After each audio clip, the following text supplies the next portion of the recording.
The jungle was dying around them. 12 Navy SEALs, America's most elite warriors, pinned down in a kill zone that was rapidly becoming their tomb. Chief Petty Officer Marcus Hendricks pressed himself against the moss-covered log, trying to make his 6-foot frame invisible as bullets chewed through the vegetation above his head. His radio crackled with desperation. Viper 6, this is Ground Team Alpha. We need immediate air support. We need QRF. We need anything. We're getting massacred out here. The response was not what he wanted to hear. Ground Team Alpha, no air assets available, heavy weather. QRF is 40 minutes out. You need to hold your position. 40 minutes. They'd all be dead in 10. The mission had been textbook, until it wasn't. Intelligence said the compound would have maybe 20 hostiles, light resistance, in and out before breakfast, but intelligence had been catastrophically wrong. The compound had been a trap, and now his team was surrounded by what looked like an entire battalion of well-trained, well-equipped fighters who knew exactly what they were doing. "Chief!" his teammate Rodriguez shouted over the gunfire. "We got movement on the left flank. They're trying to surround us." Hendricks did the math. 12 SEALs with dwindling ammunition against an enemy force that seemed to have unlimited numbers and firepower. The mathematics were simple and brutal. They were going to die here in this God-forsaken jungle, thousands of miles from home. He keyed his radio one more time, his voice calm despite the chaos. "Viper 6, Ground Team Alpha, if you've got anything, anyone nearby, now would be a really good time." There was a long pause. Then a voice he'd never heard before came through his earpiece, female, young, calm as ice water. "Ground Team Alpha, I have your position. I'm inbound. Tell your boys to keep their heads down. This is about to get interesting." Who the hell is this? Someone who doesn't miss. Before Hendricks could respond, the jungle erupted with a sound he'd heard countless times in combat, the distinctive crack of a precision rifle. But this wasn't random fire. This was surgical. One shot, one kill. The enemy machine gunner who'd been tearing apart their position crumpled silently. Another shot. The spotter next to him dropped. A third shot. The enemy commander coordinating the assault fell backward, a neat hole where his forehead used to be. "What the happens?" Rodriguez whispered. Hendricks stared into the dense jungle, trying to locate the shooter. Whoever she was operating at a level he'd rarely seen. Each shot was finding a target his team couldn't even see, eliminating threats with a precision that seemed almost supernatural. "Ground Team Alpha," the voice came through again. "I count 25 hostiles in your engagement area. Give me 2 minutes, and whatever you do, don't shoot the person coming from your 6 o'clock. That's me." 25 hostiles. She was planning to drop 25 enemy fighters, alone. Before we reveal who she was and how she did what should have been impossible, drop a comment telling us where in the world you're watching from and hit subscribe. Because what happened in the next 8 minutes would become a legend in the special operations community. The day a lone sniper saved an entire SEAL team and proved that sometimes the most dangerous operator on the battlefield is the one nobody knows is there. 48 hours earlier, Sabrina Cole had been sitting in a briefing room at a classified location, listening to people who'd never been in combat tell her how to do her job. At 28, she'd learned that this was just part of the game. Let them talk. Let them think they were in charge. Then, go do what actually needed to be done. "Your role is strictly reconnaissance and observation," the operations officer was saying, pointing at a map of the jungle region. "You'll be inserted 12 clicks from the target compound. Set up an observation post, monitor enemy activity, report back. That's it. No direct action unless absolutely necessary for self-defense." Sabrina nodded politely, making appropriate notes, looking every bit the compliant contractor who would follow orders to the letter.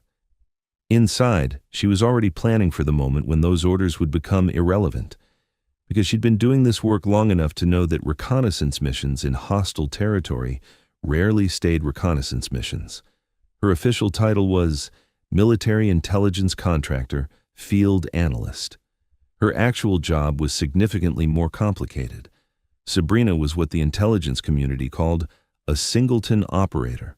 someone who worked alone, deep in denied territory, gathering intelligence that couldn't be obtained any other way. She spoke 4 languages fluently, could navigate by stars alone, and had survived in some of the world's most hostile environments, using nothing but her wits and training. But what made her truly exceptional, what made her valuable enough that certain people at certain agencies kept her on speed dial, was her ability with a rifle. Specifically, her ability to hit targets at ranges that most snipers considered impossible. She'd learned to shoot from her grandfather, a Vietnam-era Marine sniper who'd taught her that shooting was 10% technique and 90% understanding wind, distance, and patience. By 15, she was outperforming adult competitors at long-range competitions. By 20, she'd been recruited by an organization that officially didn't exist to do work that officially never happened. The briefing ended with the usual warnings about rules of engagement, operational security, and the importance of following protocols. Sabrina smiled, shook hands, and returned to her quarters to prepare.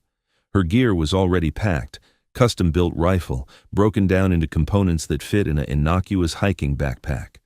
Ammunition, match-grade rounds, each one hand-selected for consistency. Ghillie suit components that could be assembled from local vegetation, water purification tablets, emergency medical kit, satellite phone with encryption, and a sidearm that she hoped she'd never need but carried anyway. She studied the maps one more time, memorizing terrain features, identifying potential observation positions, planning primary and alternate routes. The insertion point was in dense triple canopy jungle, the kind of terrain where visibility dropped to meters and navigation became an exercise in dead reckoning and instinct. The helicopter insertion was scheduled for 0200 hours, low and fast, using terrain to mask their approach, no lights, relying on the pilot's night vision and skill to avoid detection. Sabrina had done this dozens of times, but it never got routine. Every insertion carried the risk of compromise, of enemy fire, of mechanical failure that would send them spiraling into the jungle canopy. But this one went smoothly. The helicopter flared just long enough for her to jump into waist-high grass, then disappeared into the night, the sound of its rotors fading quickly into the ambient jungle noise. She was alone, 12 kilometers from the target, in a country that would deny she existed if she got caught. Perfect.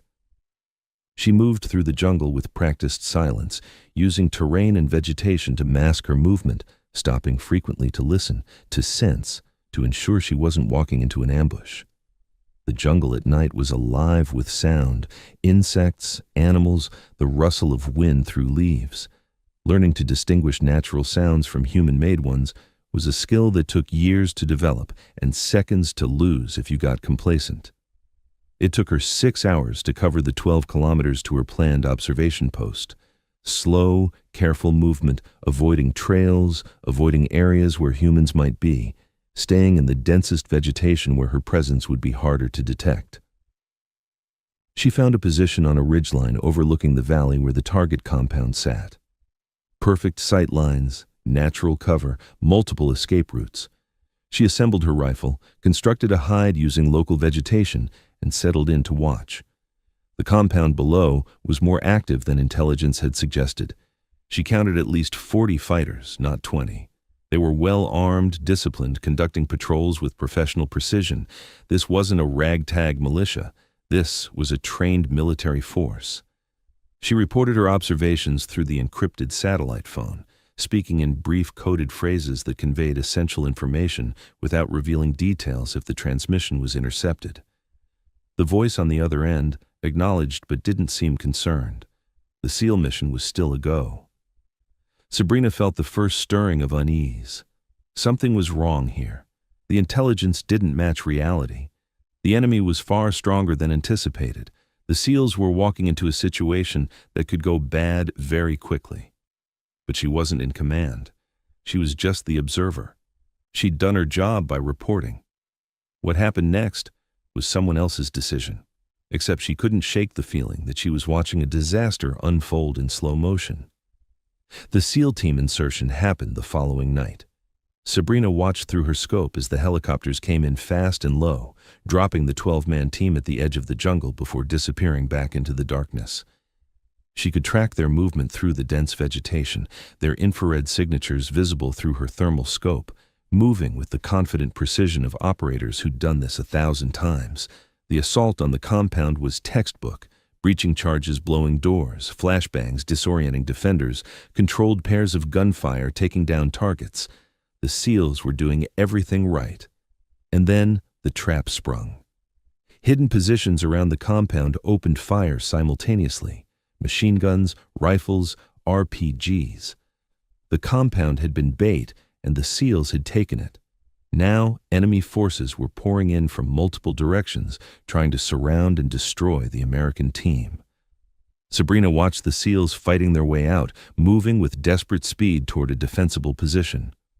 They were good, incredibly good, but they were outnumbered by at least 5-1, maybe more. Enemy fighters kept appearing from the jungle, an endless stream of armed men moving to encircle the SEAL team. She heard the radio traffic, the desperate calls for support, the grim acknowledgement that help was too far away. This was the moment when she was supposed to stay hidden, maintain her position, preserve her cover. She was reconnaissance, not direct action. Getting involved would compromise her mission and potentially her life. Sabrina made her decision in about 3 seconds. "Fuck that," she muttered, settling deeper into her firing position. She'd been calculating ranges since the assault started, identifying priority targets, planning her engagement sequence. The SEALs were roughly 800 meters away, taking cover in a small depression ringed by fallen logs. Enemy forces were closing from 3 directions, using fire and maneuver tactics that showed sophisticated training. Her first target was the machine gun team on the left flank. They were pouring fire into the SEAL position, keeping the Americans pinned down while other fighters moved to flank. She could see the gunner and his assistant through her scope, both partially concealed behind a fallen tree. Sabrina controlled her breathing, letting her heart rate slow, feeling the wind on her face, calculating the correction needed for distance and wind drift. The jungle was humid, which would affect bullet trajectory. The slight breeze was moving right to left. She needed to aim high and left to compensate. She exhaled slowly and pressed the trigger. The rifle recoiled against her shoulder with familiar force. Through the scope, she saw the machine gunner's head snap back, his body going limp. The assistant gunner froze for a critical second, trying to understand what happened. That second was his last. Sabrina's second shot dropped him before he could react. She transitioned to the next target, an enemy squad leader coordinating the assault on the right flank. He was using hand signals to direct his men, positioning them for a final push that would overrun the SEAL position. Sabrina put a round through his chest. He fell, and his squad's coordination immediately deteriorated. That's when she keyed her radio and announced herself to the SEALs. The response was immediate. The enemy forces, confused by fighters dropping with no apparent cause, began to hesitate. Their advance stalled as squad leaders tried to figure out where the fire was coming from. In that moment of confusion, the SEALs began returning fire with renewed aggression, taking advantage of the enemy's disorganization.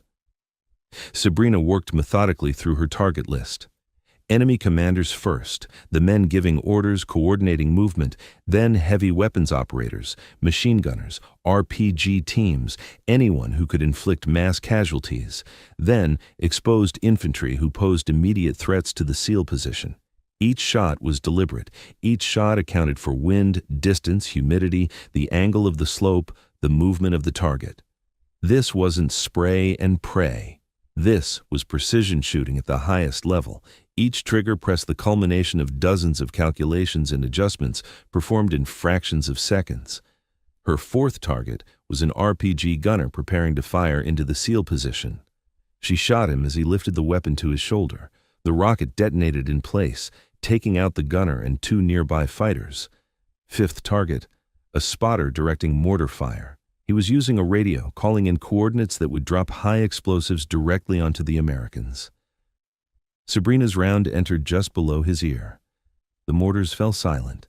She was operating in a zone of absolute focus, a state where time seemed to slow and every detail became crystal clear. The humid jungle air, the weight of the rifle, the slight tremble in the vegetation that indicated wind direction, the thermal signatures of enemy fighters moving through the dense foliage. 6th through 10th targets fell in rapid succession. An enemy sniper who'd been trying to locate her position, a squad leader rallying his men for another assault, 3 fighters setting up a flanking position that would have given them a clear shot at the SEALs. By her 11th shot, the enemy was in complete disarray.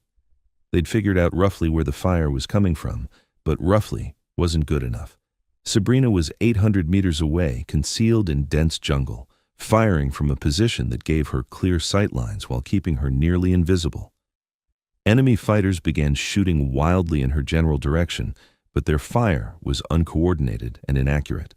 They were panicking, which was exactly what she wanted.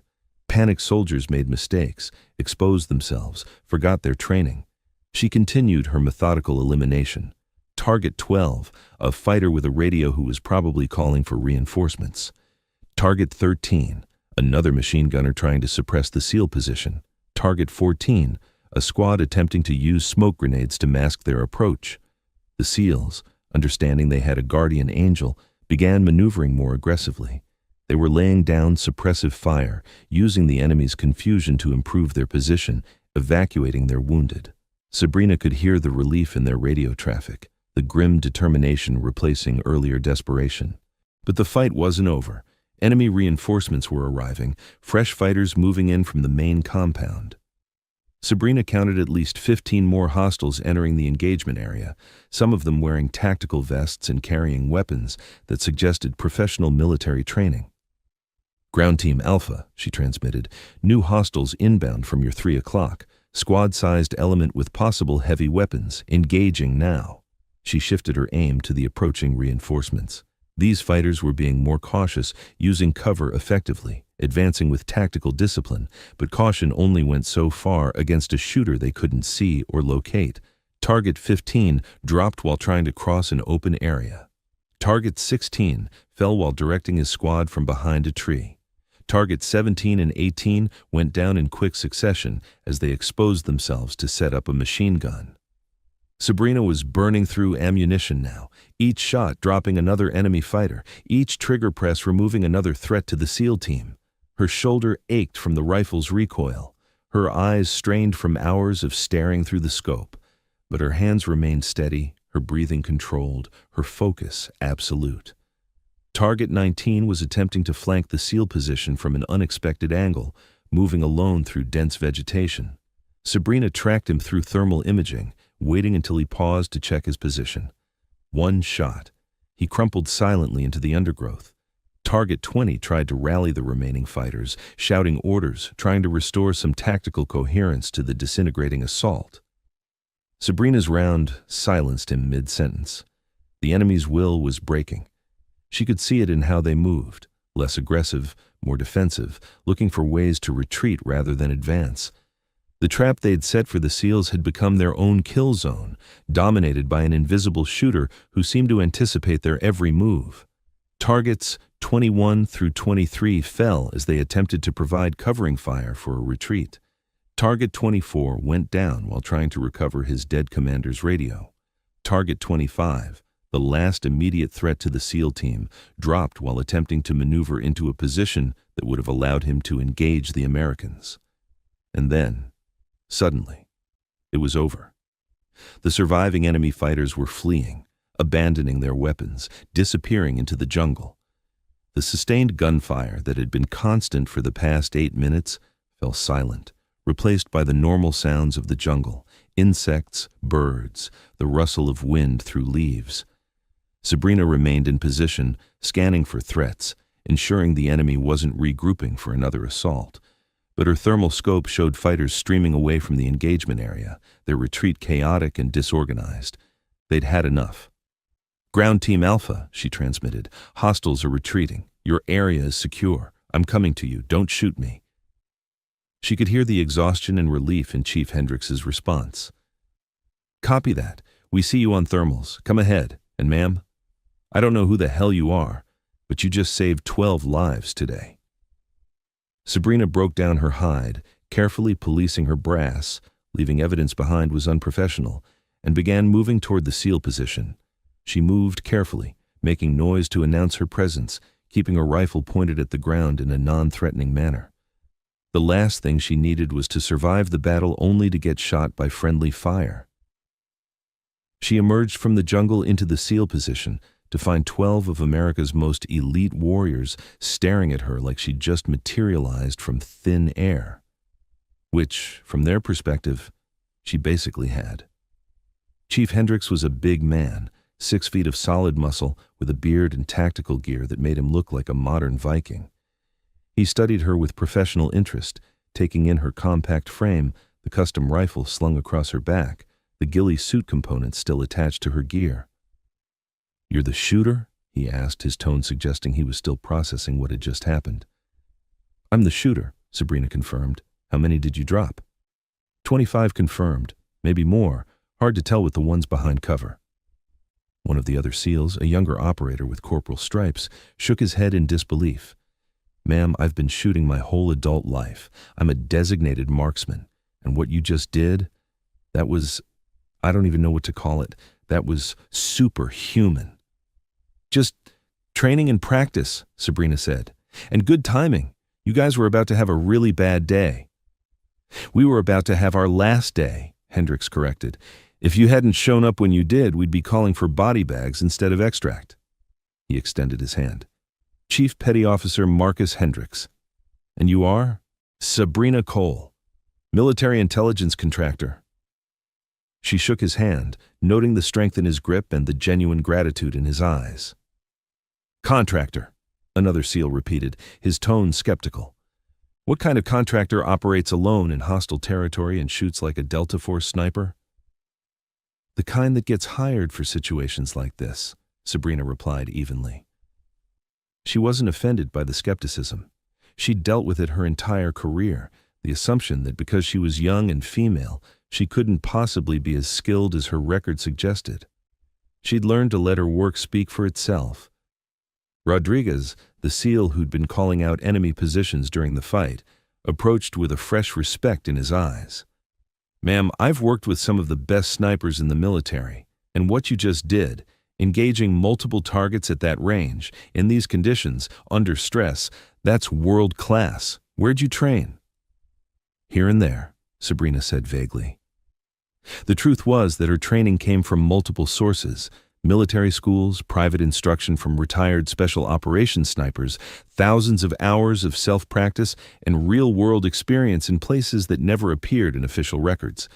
But that wasn't information she shared casually. "Right now, we should focus on getting you guys extracted. This area is going to get hot when the enemy regroups and calls for backup." Hendricks nodded, already keying his radio. "Viper 6, Ground Team Alpha. Hostile contact broken. We're secure for extract. We also have an additional friendly. One contractor who just saved our asses. We'll need one more seat on the bird." The response came back quickly. "Ground Team Alpha, understand additional passenger. Extract birds are inbound, ETA 12 minutes. Move to primary LZ." "Roger, moving now." Hendricks looked at his team. "You heard the man. Let's move. Johnson, Ramirez, carry the wounded. Everyone else, tactical spacing, watch our flanks. Ms. Cole, you're with me. I want you where I can see you, not because I don't trust you, but because I don't want to accidentally leave behind the person who just saved our lives." The SEAL team moved through the jungle with professional efficiency. Despite their exhaustion and wounds, 2 men were being carried, both conscious but unable to walk. The rest maintained security, scanning for threats, ready to engage if the enemy returned. Sabrina moved with them, her rifle ready, her eyes constantly scanning. The fight was over, but they weren't safe yet. Plenty of operations had gone wrong in the final moments, when exhaustion and relief made people careless. The landing zone was a small clearing barely large enough for helicopters. The SEALs spread out in a defensive perimeter, watching the jungle for any sign of pursuit. Sabrina took a position that gave her overlapping fire with the team's automatic weapons. If the enemy attacked during extract, she wanted to be able to support the defensive fire. "Contact left!" one of the SEALs shouted. Sabrina's rifle was up and tracking before she'd consciously processed the warning. Through her scope, She saw 3 enemy fighters emerging from the jungle, apparently survivors from the earlier battle who'd decided to make one last attempt at revenge. Her first shot dropped the lead fighter before he could raise his weapon. The second fighter managed to get off a burst of automatic fire, none of which came close to hitting anything, before Sabrina's second shot ended him. The third fighter dove for cover, but Sabrina had already calculated where he'd land. Her third shot found him as he tried to scramble behind a fallen log. "Clear," she called out calmly. The SEALs stared at her. Again. "Jesus Christ," Rodriguez muttered. "Does she ever miss?" "Not that I've seen," Hendricks replied. "And I'm starting to think we need to rethink our definition of contractor." The helicopters arrived moments later, 2 Blackhawks, coming in fast and low, their door gunners scanning for threats. The extract was textbook. SEALs loading quickly but carefully, ensuring the wounded were secure, doing accountability to make sure no one was left behind. Sabrina was last on board, taking a seat near the door where she could provide covering fire if needed. As the helicopter lifted off, banking away from the jungle and accelerating toward safety, she finally allowed herself to relax slightly. Not completely, she never relaxed completely in a combat zone, but enough to acknowledge that the immediate danger had passed. Hendricks sat across from her, studying her with an expression that mixed gratitude with professional curiosity. Over the headset, his voice came through clearly despite the helicopter noise. "Ms. Cole, when we get back there are going to be a lot of people who want to talk to you. Debrief, after-action reports, probably some medals and commendations. I'd prefer to avoid all of that if possible," Sabrina replied. "I work better when people don't know who I am or what I do." "I get that, but you just saved 12 SEALs. That's not something that goes unnoticed." "Then let's compromise. I'll do the debrief for operational purposes, but keep my name out of official reports. Attribute the support to local assets or intelligence contractor or whatever vague term works. I'm more effective when I'm not famous." Hendricks considered this. "I can probably make that happen, but my team knows who you are, and they're going to tell this story. Maybe not with your name attached, but they're going to tell it. Because what you did today, that's the kind of thing that becomes a legend. The mysterious sniper who appeared out of nowhere and single-handedly turned a massacre into a rescue. As long as the legend doesn't include my actual identity, I can live with that," Sabrina said. She looked out the helicopter door at the jungle disappearing below them. Somewhere down there, enemy fighters were regrouping, reporting what happened, trying to understand how their perfect ambush had turned into a disaster. Let them wonder. Mystery was one of her most effective weapons. The debriefing took place in a secure facility that officially didn't exist, hidden deep in the jungle on what the maps called disputed territory, but what everyone knew was a covert operations base. Sabrina sat across from Colonel James Hartwell, a career intelligence officer with 20 years of experience in special operations. Hendricks sat to her right, still in his combat gear, refusing to leave until he'd personally ensured Sabrina received proper recognition for what she'd done. "Ms. Cole," the colonel began, reviewing the preliminary reports on his tablet. "I've been reading Chief Hendricks's account of today's engagement. The numbers are, frankly, they're hard to believe. 25 confirmed enemy kills from a single shooter at ranges exceeding 800 meters in jungle conditions, while the targets were actively engaged in combat operations." "That's accurate, sir," Sabrina confirmed. "I've been in this business a long time, Ms. Cole. I've worked with some of the best snipers the military has ever produced. What you're describing, what Chief Hendricks is describing, represents a level of marksmanship that approaches the theoretical maximum of what's humanly possible. I had good conditions, sir, clear sightlines from my position, thermal optics to identify targets through vegetation, and the enemy was focused on the SEAL team, not looking for a threat from my position. Those factors combined to create an ideal engagement scenario. Ideal for you, perhaps. Catastrophic for the enemy." The colonel leaned back in his chair. "I need to understand your background, Ms. Cole.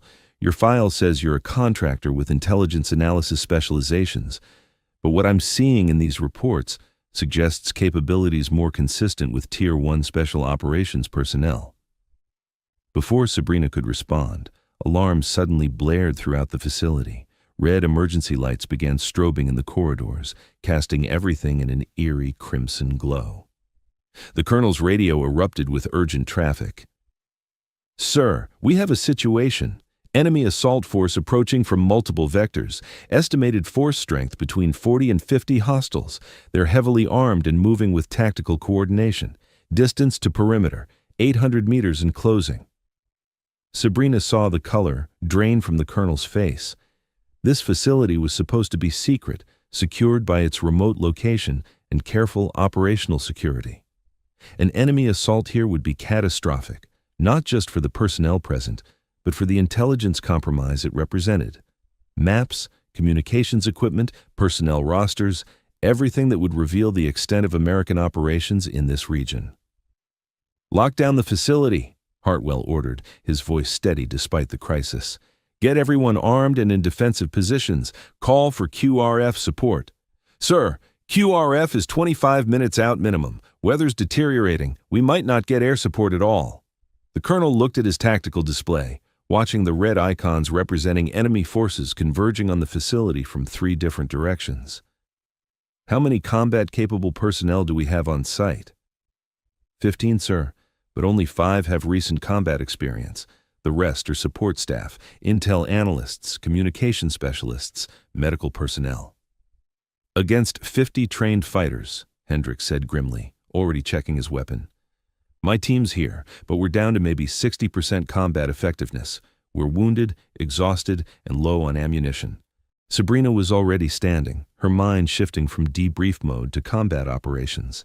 She moved to the facility's tactical display, studying the terrain, the approach vectors, the defensive positions. "Colonel, I need detailed topography of the area surrounding this facility. Elevation data, vegetation density, natural choke points." "Ms. Cole, you're a civilian contractor who just saved 12 Navy SEALs and who has capabilities you clearly need right now," Sabrina interrupted. "Sir, with respect, we don't have time for protocol discussions. That enemy force will be in assault range in 10 minutes. We need to set up a defense, and we need to do it now." Hartwell hesitated only a moment, then nodded. "Show her everything. Ms. Cole, what do you need?" Sabrina studied the tactical display, her fingers tracing potential firing positions, calculating ranges and angles.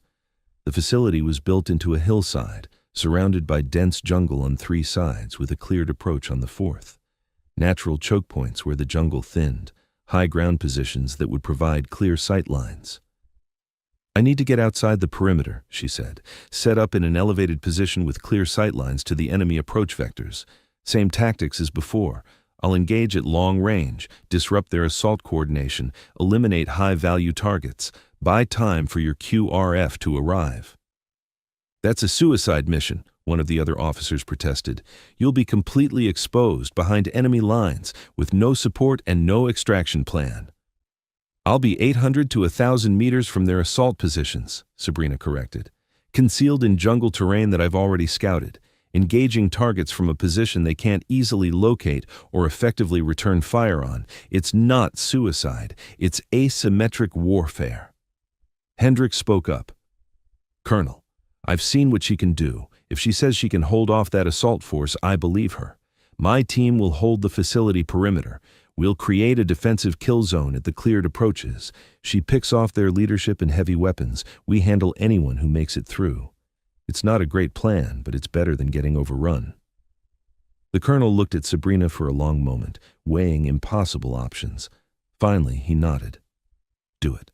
But Ms. Cole, if the situation becomes untenable, you extract immediately. We can't afford to lose someone with your capabilities over a facility that can be rebuilt." "Understood, sir." Sabrina grabbed extra ammunition, checked her gear, and headed for the exit. As she moved past Hendricks, he caught her arm. "Hey," he said quietly. "You don't owe us this. You already saved us once today. Nobody would blame you for sitting this one out." "This isn't about owing anybody anything, Chief. There are people in this facility who can't defend themselves. Support staff who never signed up for a firefight. They need someone to keep them safe. That's reason enough." She slipped out through a camouflaged side entrance, moving quickly but carefully through the jungle. Behind her, she could hear the SEALs organizing the defense, their voices calm and professional despite the desperate situation. These men had already survived one impossible battle today. Now they were preparing for another. Sabrina reached her planned position in less than 5 minutes, a rocky outcrop on a hillside about 900 meters from the facility, elevated 20 meters above the valley floor. The position offered excellent sight lines down into the approaches while providing natural cover from return fire. She constructed a hasty hide using available vegetation, settled into a stable firing position, and began scanning through her scope. The enemy force was larger than initial reports suggested. Through her thermal optics, she counted at least 55 fighters, organized into squad-sized elements of 8 to 10 men each, moving with tactical discipline that suggested professional military training. They were using fire and maneuver tactics, maintaining intervals, communicating with hand signals. This wasn't a mob. This was a coordinated military assault. She keyed her radio. "Command, this is Overwatch. I'm in position. I count 5 enemy fighters, organized in 5 assault squads plus a command element. They're 300 meters from your perimeter and closing. I'm beginning engagement." "Roger, Overwatch," the colonel responded. "You are cleared hot. Watch your fire. Some of our people might be in forward positions." Sabrina identified her first priority target, the overall assault commander, distinguishable by his position behind the main force and the cluster of radio men and officers around him. He was gesturing, giving orders, coordinating the multi-directional assault. Taking him out would disrupt their command and control. She calculated the shot. 920 meters, slight crosswind from the east, high humidity, temperature dropping as the sun set behind the mountains. She adjusted for all variables, let her breathing settle, and squeezed the trigger. The commander dropped instantly, his officers scattering in confusion. Sabrina didn't give them time to reorganize. Her second shot took down the nearest officer who tried to take command. Her third eliminated a radio man who was probably calling for instructions. The enemy assault faltered immediately. Squad leaders looked back toward their command element, seeking guidance that was no longer there. In that moment of confusion, Sabrina shifted her aim to the leading assault elements. Target 4 was a heavy machine gunner setting up to provide suppressive fire. Target 5 was his ammunition bearer. Both dropped within seconds of each other. Target 6 was a squad leader directing his men into assault positions. Target 7 was an RPG gunner preparing to fire at the facility. Target 8 was a sniper who'd taken position to provide overwatch. He'd been scanning the wrong direction, looking for threats from the facility instead of from Sabrina's position. By her 10th shot, the enemy assault had completely stalled. Fighters were taking cover, unsure where the fire was coming from, watching their leaders and heavy weapon specialists drop without warning. Some were returning fire, but they were shooting blindly into the jungle, wasting ammunition on empty terrain. Sabrina kept working. Target 11 was another squad leader attempting to rally his men. Target 12 was a fighter with a radio, probably trying to call the main force for instructions or reinforcements. Targets 13 and 14 were attempting to flank the facility using a ravine for concealment. Sabrina tracked them through thermal imaging, waiting patiently until they emerged from the ravine. Both fell before they could take 3 steps in the open. "Overwatch command. Enemy assault has stopped advancing. They're taking defensive positions approximately 200 meters from our perimeter. Whatever you're doing, it's working." "Roger, command. I'm shifting fire to suppress any attempt to reorganize. Stand by." Sabrina identified the fighters who were trying to establish a new command structure. She could see them gathering in small groups, leaders attempting to restore order, to coordinate a new assault plan. She systematically eliminated anyone who appeared to be giving orders, anyone who was coordinating movement, anyone who was trying to organize the chaos back into a coherent attack. Target 15 was a senior fighter, probably a lieutenant or captain, who'd moved forward to take command. Target 16 was a fighter setting up a heavy machine gun on a tripod. Target 17 was another RPG gunner. Target 18 was a sniper who'd finally figured out roughly where Sabrina's position was and was attempting to locate her for a countershot. He never got the chance. The enemy's assault was dissolving. She could see it in their body language, in how they moved, less aggressive, more defensive, looking for ways to disengage rather than continue the attack. They'd expected to overwhelm a lightly defended facility with a rapid assault. Instead, they were being systematically destroyed by an enemy they couldn't see, couldn't locate, couldn't effectively fight. But Sabrina knew this wasn't over. Enemy forces this size typically had backup plans, reserve elements, commanders who wouldn't give up easily. And she was right. Overwatch Command, we have new contacts. Second enemy force approaching from the east. Estimate 20 fighters moving to flank our position. Sabrina swung her rifle to cover the new threat vector. Through her scope, she could see a fresh squad of fighters attempting to use the confusion of the main assault to approach from an unexpected direction. Smart tactics. If they reached the facility's flank, they'd have clear shots at the defenders. She couldn't allow that. Target 19 was the squad leader of this flanking element. Target 20 was his second in command. Targets 21 through 23 were fighters carrying heavy weapons, a machine gun, an RPG, and what looked like a demolition charge. All four went down in rapid succession. The flanking element broke immediately. Without leadership or heavy weapons, the surviving fighters scattered into the jungle, their assault abandoned. Sabrina tracked them as they fled, but held her fire. They were no longer a threat, and she needed to conserve ammunition for the main force. She shifted back to the primary assault force. They were attempting to withdraw, dragging wounded and dead with them, providing covering fire as they retreated back into the jungle. Sabrina let most of them go. They were broken, no longer combat effective, but she continued targeting anyone who appeared to be organizing a rearguard or preparing to launch a final attack. Target 24 was a fighter setting up to provide covering fire for the retreat. Target 25 was another squad leader attempting to organize a defensive line. Target 26 was a fighter with a radio who was probably calling for reinforcements or artillery support. Overwatch Command, enemy forces are withdrawing. Repeat, hostiles are breaking contact and retreating. Assess approximately 30 enemy KIA, unknown number wounded. You've stopped their assault cold. Sabrina continued scanning, watching the jungle, ensuring the enemy wasn't regrouping for another attempt. But her thermal scope showed only fleeing fighters, their retreat disorganized and panicked. The assault was over. Command Overwatch, enemy has withdrawn. I'm maintaining position until your QRF arrives in case they attempt to regroup. Recommend you stay at heightened alert. Roger, Overwatch, QRF inbound, ETA 10 minutes. And Ms. Cole? I don't know what we did to deserve having you here today, but thank you. You just saved this entire facility. Sabrina remained in position, watching and waiting. Her shoulder ached from the rifle's recoil. Her eyes were strained from hours of staring through optics. But she stayed alert, ready to engage if the enemy returned. They didn't. 20 minutes later, she heard the distinctive sound of incoming helicopters, the QRF arriving with heavily armed soldiers ready for a major engagement. They found only bodies, a secure facility, and one very tired contractor sitting on a hillside, calmly cleaning her rifle.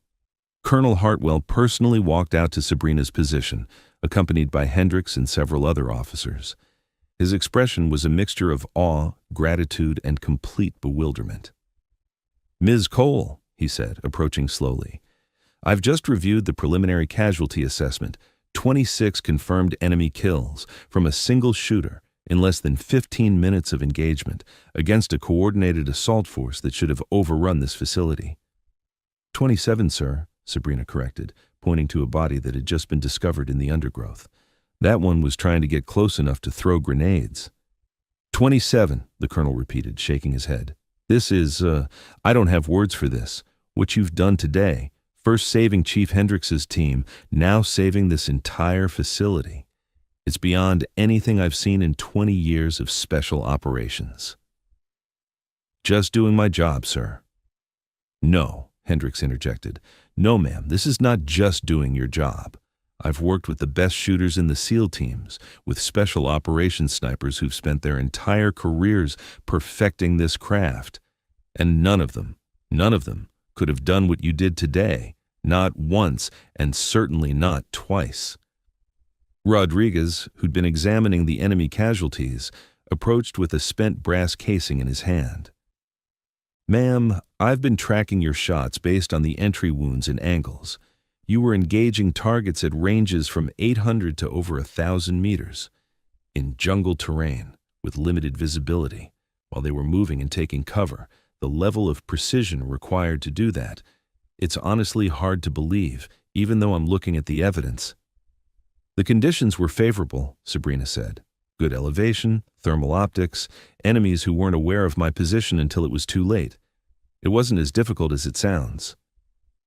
"Bullshit," another SEAL said bluntly. "Ma'am, with respect, I'm a designated marksman. I train on this stuff constantly, and what you're calling favorable conditions would be considered extremely challenging shots by any standard. You're making world record level marksmanship sound routine." The colonel gestured back toward the facility. "Ms. Cole, we need to complete your debriefing. And this time, I need your complete background. I need to understand how someone develops the capabilities you've displayed, because what I'm seeing doesn't match any training profile I'm familiar with." They returned to the command center, where Sabrina spent the next 3 hours walking through both engagements in detail. Her training background, competition shooting from age 8, mentorship from a Vietnam-era Marine sniper, specialized instruction from private contractors, years of operational experience in denied territories. Her methods, extensive preparation, custom equipment, understanding of ballistics and environmental factors, thousands of practice hours. "So you're self-taught, essentially," the colonel said. "No formal military sniper school?" "I've attended several military schools as a contractor," Sabrina replied. "But most of my skill development came from private instruction and self-directed practice. I had the advantage of learning from multiple sources, military competition shooting, international instructors, and synthesizing those different approaches into my own methodology. And your operational experience. Your file lists you as an intelligence analyst." "That's my primary function, sir. But intelligence work in denied territories often requires defensive capabilities. I developed those capabilities so I could operate independently in high-risk environments." Hendricks spoke up. "Colonel, with respect, does it matter where she learned? She saved 23 American service members in the last 12 hours. That's results that speak for themselves." "It matters because I need to understand if her capabilities can be replicated," the colonel replied. "If we can train other operators to this level, or if Ms. Cole represents a unique convergence of natural talent and training that can't be easily reproduced." "The latter, probably," Sabrina said. "I've had very specific advantages, started young, had excellent mentorship, access to unlimited practice time and resources, no military bureaucracy constraining my training methods. That combination is hard to reproduce in a military training pipeline." The colonel made notes, clearly thinking about the implications. "Ms. Cole, what you've done today will be classified at the highest levels. No medals, no public recognition, no official acknowledgement. But I want you to know that your actions have prevented a catastrophic loss of American lives and a serious intelligence compromise. That matters, even if we can't publicly acknowledge it." "I appreciate that, sir. But I didn't do this for recognition. I did it because people needed help and I had the capability to provide it." "That attitude is exactly why you're so valuable," the colonel replied. "Most operators at your skill level want recognition, want glory. You just want to do the job. That's rare." As the debriefing finally concluded, Hendricks asked to speak with Sabrina privately. They walked out to a small courtyard, away from the bustle of the facility. "So what happens now?" he asked. "You just disappear back into whatever shadows you came from?" "Pretty much," Sabrina confirmed. "I've got a flight out tomorrow, another assignment waiting. This kind of work doesn't have a lot of downtime. Before you go, I wanted to give you something." He pulled out a SEAL Team Challenge coin, custom made, probably by his unit. "This is from my team. We talked about it, and we want you to have it, as a thank you, and as a reminder that you've got 12 brothers who would drop everything to help you, anytime, anywhere." Sabrina took the coin, feeling the weight of it, understanding what it represented. Challenge coins were sacred in military culture, tokens of respect and belonging that couldn't be bought or faked. Receiving one from a SEAL team was an honor that few civilians ever experienced. Thank you, Chief. This means a lot. It should, because you earned it. What you did today, both battles, that's the kind of thing that creates legends. The mysterious sniper who appears from nowhere and saves entire teams. They're going to tell stories about you in the Spec Ops community for years. As long as they don't use my actual name, I can live with that. The Guardian Angel, Rodriguez said, approaching from behind. That's what we're calling you. The silent guardian who watches over operators in trouble. Has a nice ring to it, Sabrina smiled. Better than some nicknames I've had. The team gathered, all 12 SEALs who'd survived the ambush, battered and bandaged but alive. They formed up around Sabrina in an informal group, and Hendricks spoke for all of them. Ma'am, we've been SEALs for a combined total of about 80 years. We've worked with every special operations unit in the American military and several foreign ones. We've seen the best operators in the world do impossible things, and what you did today ranks among the most impressive combat performances any of us have ever witnessed. You saved our lives, then you saved this entire facility. We don't have words adequate to thank you for that, but we want you to know you're one of us now. You might not wear the trident, but you've earned the respect that goes with it. Hoo-yah! The jungle was dying around them. 12 Navy SEALs, America's most elite warriors, pinned down in a kill zone that was rapidly becoming their tomb. Chief Petty Officer Marcus Hendricks pressed himself against the moss-covered log, trying to make his 6-foot frame invisible as bullets chewed through the vegetation above his head. His radio crackled with desperation. Viper 6, this is Ground Team Alpha. We need immediate air support. We need QRF. We need anything. We're getting massacred out here. The response was not what he wanted to hear. Ground Team Alpha, no air assets available, heavy weather. QRF is 40 minutes out. You need to hold your position. 40 minutes. They'd all be dead in 10. The mission had been textbook, until it wasn't. Intelligence said the compound would have maybe 20 hostiles, light resistance, in and out before breakfast, but intelligence had been catastrophically wrong. The compound had been a trap, and now his team was surrounded by what looked like an entire battalion of well-trained, well-equipped fighters who knew exactly what they were doing. "Chief!" his teammate Rodriguez shouted over the gunfire. "We got movement on the left flank. They're trying to surround us." Hendricks did the math. 12 SEALs with dwindling ammunition against an enemy force that seemed to have unlimited numbers and firepower. The mathematics were simple and brutal. They were going to die here in this God-forsaken jungle, thousands of miles from home. He keyed his radio one more time, his voice calm despite the chaos. Viper 6, Ground Team Alpha, if you've got anything, anyone nearby, now would be a really good time. There was a long pause. Then a voice he'd never heard before came through his earpiece, female, young, calm as ice water. "Ground Team Alpha, I have your position. I'm inbound. Tell your boys to keep their heads down. This is about to get interesting."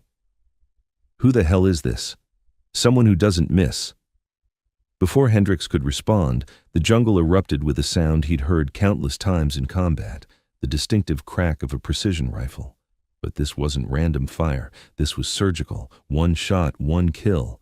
The enemy machine gunner who'd been tearing apart their position crumpled silently. Another shot. The spotter next to him dropped. A third shot. The enemy commander coordinating the assault fell backward, a neat hole where his forehead used to be. "What the happens?" Rodriguez whispered. Hendricks stared into the dense jungle, trying to locate the shooter. Whoever she was operating at a level he'd rarely seen. Each shot was finding a target his team couldn't even see, eliminating threats with a precision that seemed almost supernatural. "Ground Team Alpha," the voice came through again. "I count 25 hostiles in your engagement area. Give me 2 minutes.